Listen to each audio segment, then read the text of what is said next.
শ্রীলঙ্কায় অনুষ্ঠিত Commonwealth chess championship 2024-এ অনূর্ধ্ব-10 বালিকা বিভাগে আরাধ্যা দাস ভারতের হয়ে প্রতিনিধিত্ব করে।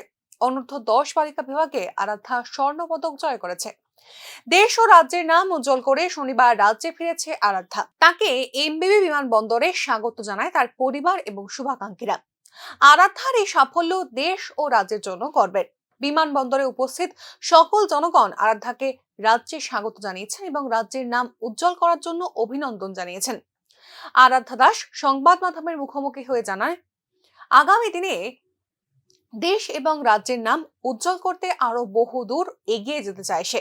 ক্রীড়া মহলের মন্তব্য, রাজ্য সরকার এবং খেলার সঙ্গে যুক্ত সংগঠনগুলি যদি এইভাবেই সব ধরনের খেলাগুলোকে উৎসাহিত করতে থাকে, তাদের পাশে দাঁড়ায়, তবে আগামী দিনে তারা বিশ্বের দরবারে দেশ ও রাজ্যকে অনেক দূর এগিয়ে নিয়ে যেতে সক্ষম হবে।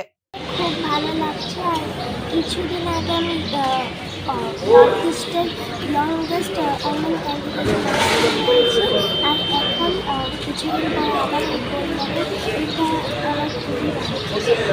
কি প্রতিযোগিতা ছিল, কোথায় অংশগ্রহণ করেছো, কোন বিভাগে অংশগ্রহণ করেছো?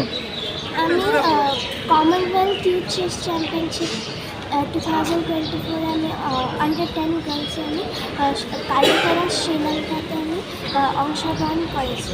কি সাফল্য পেয়েছো তুমি? আমি একটা গোল্ড জিতেছি, এটা আনবিটেন চ্যাম্পিয়ন, আর আমি টপ সিডকে আমি হারিয়েছি। কয়টা দেশ ওইখানে অংশগ্রহণ করেছিল? তার মধ্যে তুমি চ্যাম্পিয়ন হয়েছো, গোল্ড মেডেল জিতেছো তোমার বিভাগে।